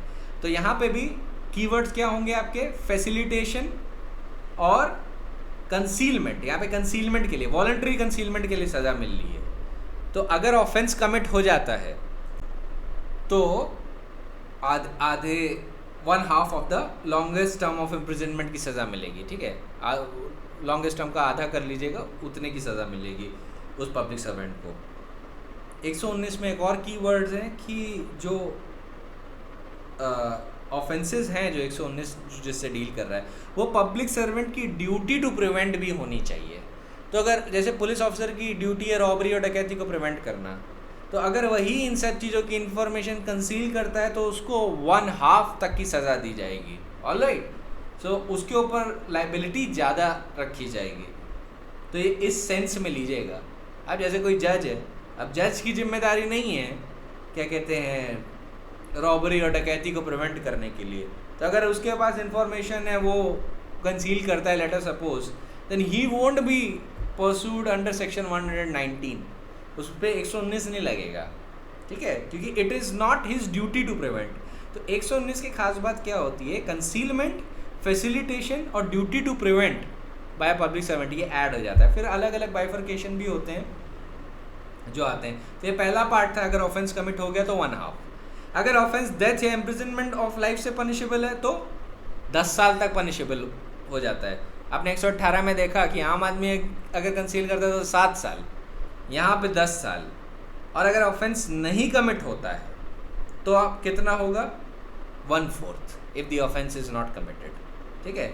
लेकिन अगर offence is punishable with death या इम्प्रिजनमेंट फॉर लाइफ तो ध्यान रखिएगा 10 साल. ये पीरियड्स ना मार्क कर लीजिएगा. इसी के बगल में छोटा छोटा लिख लीजिएगा. फर्स्ट पार्ट में 1/2, सेकेंड पार्ट में 10 years, थर्ड पार्ट में 1/4. ठीक है. क्योंकि अभी क्या कहते हैं 1/8 भी आएगा ना, तो अक्सर ये सवाल आता है कि आईपीसी में इनमें से कौन से सेक्शन में 1/8 दिया गया है. तो स्ट्रेट फॉरवर्ड ये प्रीलिम्स का क्वेश्चन है, तो इसका सीधा आंसर होगा 120 में दिया गया है. पर आपको एक सीक्वेंस में याद करना होता है कि बार बार जब आप रिवाइज करेंगे तो हो सकता है कि आप भूल जाएं. इसीलिए जब जल्दी से याद करने के लिए ना यहाँ पे शॉर्ट लिख लीजिएगा. 1/2, 1/4, 10 years एसेट्रा, ऐसे याद रहेगा आपको. और सेक्शन 120 पे आ जाते हैं. Concealing a design to commit offence punishable with imprisonment. Whoever intending to facilitate or knowing it likely that he will thereby facilitate the commission of an offence punishable with imprisonment, voluntarily conceals any act or illegal omission, the existence of design to commit such offence, or makes any representation which he knows to be false respecting such design. ये सारे ingredients ना आप हर जगह same पाएंगे. 119 में एक और चीज़ add हो जाती है, पब्लिक सर्वेंट की ड्यूटी टू प्रिवेंट होनी चाहिए. 120 और 118 पैरामीटर लगभग सेम है. ठीक है. यार मटेरियल टर्म्स में दोनों बिल्कुल सेम है. बस 118 डेथ और इम्प्रिजनमेंट फॉर लाइफ के ऑफेंसेस पे अप्लाई करता है. 120 उन सिचुएशंस में अप्लाई करता है जो डेथ और इम्प्रिजनमेंट फॉर लाइफ के अलावा हैं. ठीक है. सो ये बात हो गई. फिर इसके पनिशमेंट वाले क्लॉज पे आते हैं. If offence be committed and if offence be not committed, तो अगर ऑफेंस कमिट हो गया तो 1/4, ऑफेंस नहीं कमिट हुआ तो 1/8, ठीक है।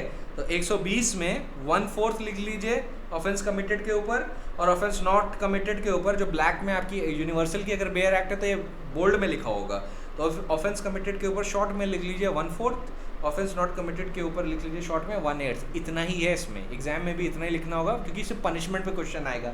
इन सारे सेक्शन में कुछ नुआंसेस नहीं है, इसमें सिर्फ नॉलेज और मेमोरी का खेल है कि आपके पास मेमोरी होनी चाहिए कि 119 में कितना पनिशमेंट है, 120 में कितना पनिशमेंट है, 118 में कितना पनिशमेंट है। हाँ, अगर आप 119 में बहुत अच्छे से लिख लेंगे कि पब्लिक सर्वेंट होना चाहिए, इंटेंशन टू फैसिलिटेट और नॉलेज टू फैसिलिटेट होनी चाहिए, ड्यूटी टू प्रिवेंट होनी चाहिए, और उसके बाद कंसीलमेंट होना चाहिए और मिस रिप्रेजेंटेशन होना चाहिए, जब आप ऐसे लिखेंगे ना तो आपको ज़्यादा नंबर मिलेंगे as compare to any other. तो देखिए इसको कितने शॉर्ट में लिख सकते हैं, सेक्शन 119 को बहुत शॉर्ट में लिख सकते हैं, that the ingredients of section 119 are public servant, intention to facilitate or knowledge to facilitate the commission of offence, ठीक है, it should be the duty of the public servant to prevent such an offence, concealment or misrepresentation in the furtherance thereof। इतना आपने लिख लिया, फिर आपने punishment prescribe किया, around 7 से 8 लाइन में आपका पूरा वो ख़त्म हो जाएगा आंसर, आपको बहुत अच्छे नंबर मिलेंगे। और आपने लिटरली लॉ 119 का समराइज कर दिया है। अब 119 की अगर आप इंडिविजुअल लाइन पढ़ेंगे तो I think it is quite a long paragraph, लेकिन लिखना आपको कितना है, if the offence committed one half of the longest, अगर डेथ और इम्प्रिजनमेंट फॉर लाइफ है 10 years मैक्सिमम, ठीक है, it may extend to 10 years। फिर if the offence not committed 1/4, कितने आराम से आप ये शॉर्ट में लिख सकते हैं।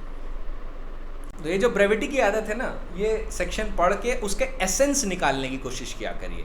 जैसे आपने सेक्शन पढ़ा उसकी एसेंस निकालने की कोशिश किया करिए।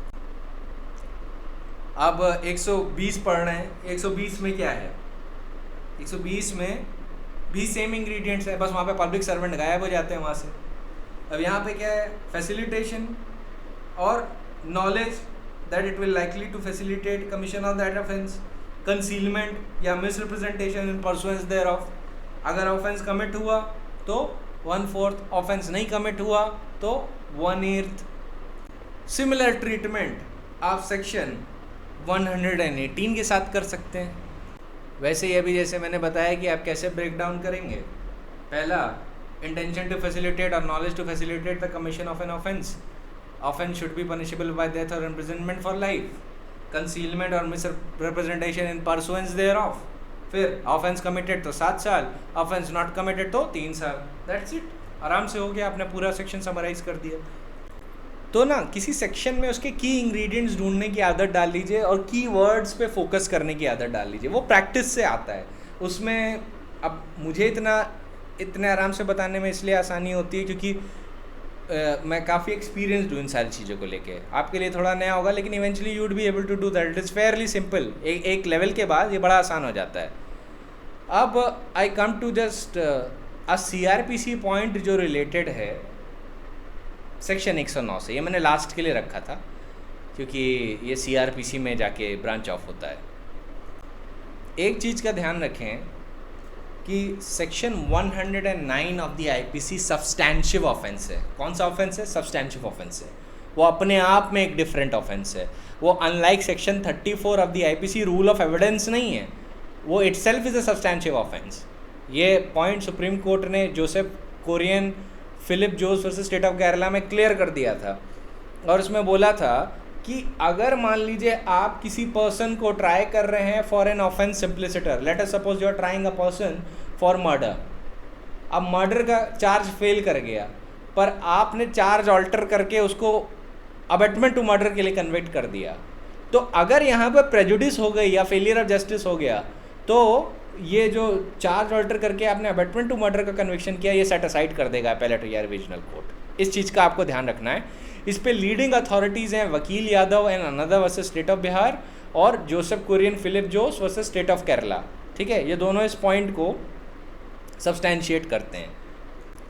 सो रिमेंबर, अगर चार्ज नहीं फ्रेम है 109 IPC का और ट्रायल हो रहा है 302 सिंप्लिसिटर का, तो ऐसे केस में अगर मान लीजिए जजेस ने देखा कि चलो अबेटमेंट टू मर्डर के लिए कन्विक्ट कर देते हैं even though no charges there, और अबेटमेंट टू मर्डर के इंग्रेडिएंट्स जो हैं सेटिस्फाई नहीं करते, क्योंकि देखिए इसके भी इंग्रेडिएंट्स होते हैं, इंस्टिगेशन, कंस्पिरेसी जो मैंने कल बताया था, और आपका एड, ये तीनों अगर नहीं दिख पाए और जज ने मैकेनिकली लेटर सपोज 109 का चार्ज लगा के कन्विक्ट कर दिया even though the original trial was for 302 सिंपलिसिटर, तो यहाँ पे अपेलेट कोर्ट इसको सेट असाइड कर देगा क्योंकि यहाँ पे नोटेड प्रेजुडिस है. Similarly, if a person is facing a trial for section 302 read with 149 and eventually he is convicted for section 302 read with 109 of the IPC, तो ये prejudice cause करेगा क्योंकि वहाँ पे चार्ज हो रहा था 302 read with 149 का जो कॉमन ऑब्जेक्ट से रिलेटेड है, और अगर पलट के जजेस ने कन्विक्शन कर दिया अबेटमेंट ऑफ मर्डर के लिए बिना उसका इंग्रेडिएंट सेटिस्फाई किए, then that would be a prejudice to the accused person. और आप जानते हैं प्रेजुडिस के टेस्ट पे ये फॉल बैक करेगा तो प्रोसीडिंग सेट असाइड हो जाएंगे, it won't survive the test of prejudice. ठीक है, तो let me read you the case का principle of Vakil Yadav versus state of Bihar. The court view is that an offence under 302 read with section 109 IPC, if no charge has been framed in the trial for that, it would amount to prejudice to the accused person if the conviction is caused thereby. अगर section 302 का section 302 read with section 109 of the IPC का charge नहीं है, that charge is not there, और charge मान लीजिए 302 सिंपलिसिटर का है या 302 रेड विद सेक्शन 34 का है या 302 रेड विद सेक्शन 149 का है, इन सब चीज़ों के लिए चार्ज है, अबेटमेंट का चार्ज नहीं है. और वहाँ पे ट्रायल किसी और चीज़ पे हो गया और कन्विक्शन हो रहा है अबेटमेंट फॉर मर्डर के लिए, तो वो प्रेजुडिस कहलाएगा. ठीक है, और इस केस में Vakil Yadav and another versus state of Bihar में सुप्रीम कोर्ट ने कह दिया कि that would amount to prejudice और it won't survive the appellate or revisional proceeding. Either the entire case would be quashed or the proceeding would be set aside and remanded to the trial court to be tried again. ये चीज़ों का ध्यान रखिएगा. ठीक है, और इसके crux में रीज़न सिर्फ एक ही है, 109 खुद में सब्सटैंशिव ऑफेंस है और उसके इंग्रेडिएंट्स अलग हैं. ठीक है, 109 को आपको 107 के पर्सपेक्टिव में समझना होगा, उसके इंग्रेडिएंट्स अलग हैं. वो अलग बात है कि इनका कनेक्शन, अबेटमेंट का कनेक्शन आपके किसी एक मेन ऑफेंस से होता है, पर इसका मतलब ये नहीं कि अबेटमेंट रूल ऑफ एविडेंस है. अबेटमेंट अपने आप में सब्सटैंशिव ऑफेंस होता है. क्यों सब्सटैंशिव ऑफेंस होता है? क्योंकि अबेटमेंट के लिए ये बिल्कुल भी ज़रूरी नहीं है कि ऑफेंस कमिट हो. ऑलराइट, अबेटमेंट कॉज करने के लिए you should always remember it is not necessary that the actual offence needs to be committed. If A abets B to commit murder of C and B refuses to commit the murder of C, A will still be liable for abetment to murder. हालांकि उसकी सज़ा different होगी, क्योंकि even though इस case में offence commit नहीं हुआ है, even then A will be liable for abetment to murder. ठीक है, तो that is why Supreme Court saying since the abetment is a substantive offence and उसके इंग्रेडिएंट्स अलग होते हैं, तो ये ट्रैवेस्टी ऑफ जस्टिस होगा कि अगर अक्यूज्ड को पता ही नहीं है कि उसके ऊपर अबेटमेंट के लिए ट्रायल हो रहा है और आप उसको चार्ज दिखा रहे हैं 302 सिंपलिसिटर का या 302 रेड विद 149 का या 302 रेड विद सेक्शन 34 का, और उस पर कन्विक्शन आपने कर दिया अबेटमेंट टू मर्डर का, then that would be a travesty of justice, क्योंकि 109 IPC is a distinct offence. ठीक है, सो that has been held by the Supreme Court in the case of Vakil Yadav versus State of Bihar. That is the only nuance there, and I think the entire scenario is mostly complete. अब मैं आपको ये बात बताता हूँ कि मैंने abetment के पर्पस के लिए कई केसेस आपके लिए रख रखे हैं जो अबेटमेंट टू सुसाइड से रिलेट करते हैं, तो वो सब हमको समझने हैं सेक्शन 306 में. I will take up after criminal conspiracy offences against human body सीधे चालू करूँगा, फिर ऑफेंसेस अगेंस्ट द प्रॉपर्टी ख़त्म करूँगा, और उसके बाद ये दोनों मेन सेक्शन मेन चैप्टर्स जब हो जाएंगे एग्जामिनेशन के पॉइंट ऑफ व्यू से, तब हम लोग IPC के जितने भी लेफ्ट ओवर सेक्शंस हैं वो धीरे धीरे करते जाएंगे. पर अभी अब जनरल प्रिंसिपल्स क्योंकि ख़त्म हो गए, तो सबसे पहले हम लोग वो ऑफेंसेस लेंगे जो एग्जामिनेशन के पॉइंट ऑफ व्यू से नेसेसरी हैं. रीज़न क्या है? रीज़न ये है कि जनरल प्रिंसिपल्स ख़त्म होने के बाद अब आप IPC में कहीं से भी कोई भी ऑफेंस निकाल सकते हैं. अब आपको कोई टेंशन नहीं होगा।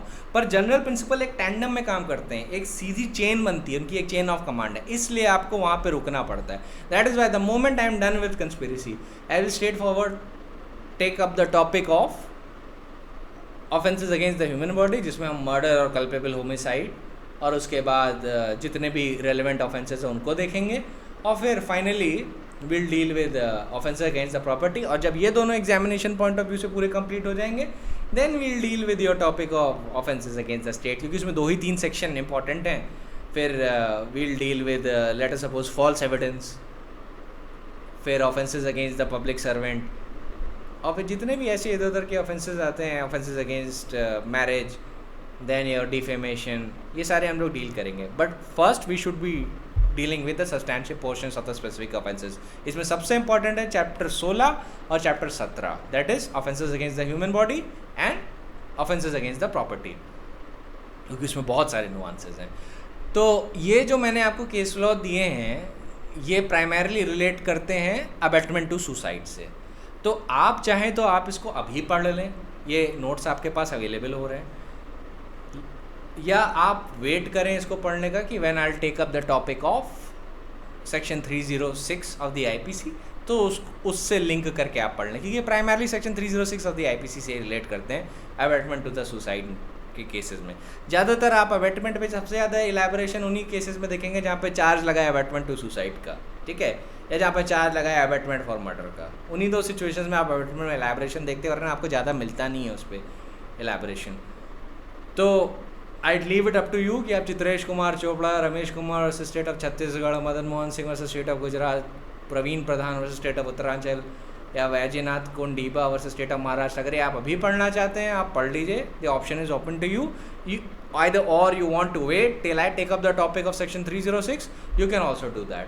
So all in all abatement is a 14-minute read, 14 minute की रीड है। I'd suggest आप पहले पढ़ लो, तो फिर ना 306 समझने में और आसानी होगी, जल्दी हो जाएगा, ठीक है। So that is it for today, we'll meet in the next lecture of criminal conspiracy.